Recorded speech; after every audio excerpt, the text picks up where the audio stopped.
मंडळी, रघुवीर खेडकर यांना तमाशा क्षेत्रात भारत स्वातंत्र्यानंतर प्रथमतः पद्मश्री पुरस्काराने सन्मानित करण्यात आलं।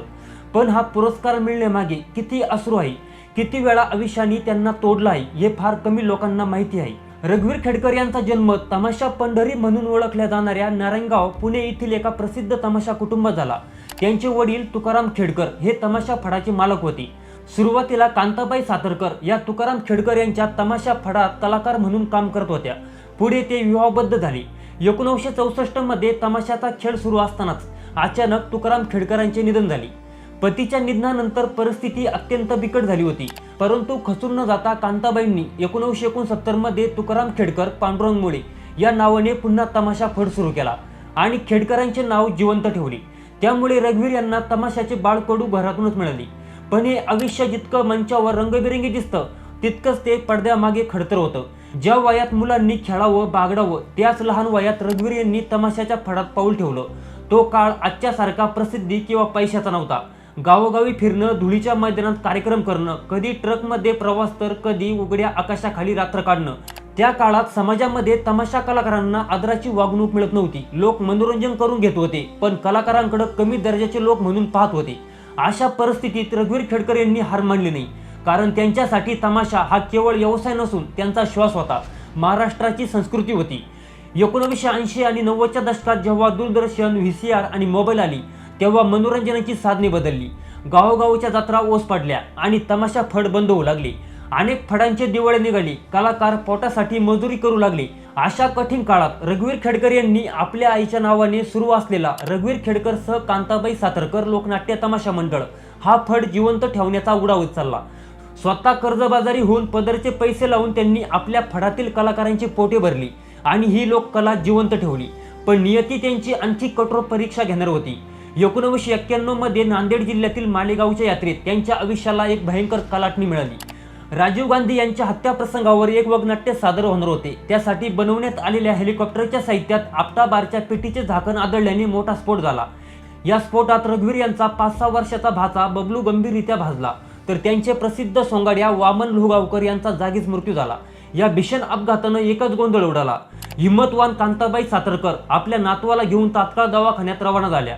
दुसरीकडे प्रेक्षकांमधील गोंधळ शांत करण्यासाठी आणि कलाकारांची जबाबदारी म्हणून रघुवीर खेडकर यांनी वामन मामांचे प्रेत एका कपड्यात झाकून ठेवले आणि तमाशा पुन्हा सुरू केला। मनातील अथांग दुःख दाबून रघुवीर खेडकर प्रेक्षकांना खळखळून हसत होते। त्या सोंगड्याच्या अंतःकरणात त्यावेळी काय वेदना होत असतील याची कल्पना करू शकत नाही। हा धक्का ओसरताना ओसरतो तोच नियतीने दुसरा क्रूर वार केला। त्यांच्या पत्नीला ब्रेन ट्यूमर म्हणजे मेंदूचा कर्करोग असल्याचं निधन झालं। एका बाजूला पत्नी हॉस्पिटलमध्ये मृत्यूशी झुंज देत होती, उपचारासाठी लाखो रुपयांची गरज होती, आणि दुसऱ्या बाजूला फडातील शेकडो कलाकारांचे पोट खेडकर यांच्यावर अवलंबून होते। एक कलाकार म्हणून ते मंचावर लोकांना हसवत राहिले आणि मंचामागे रोज तुटत राहिले। अखेर एका यात्रेत तमाशा सुरू असताना त्यांच्या पत्नीने जगाचा निरोप घेतला। त्यांच्या आयुष्यातला सर्वात मोठा आदर हरपला। कोणत्याही सामान्य माणूस या आघातानं कोसळला असता, पण खेडकर कोसळले नाही। त्यांनी डोळ्यातले अश्रू पुसले, पायातले घुंगरू पुन्हा घट्ट बांधले आणि ते मंचावर पुढचे 2 तास उभे राहिले।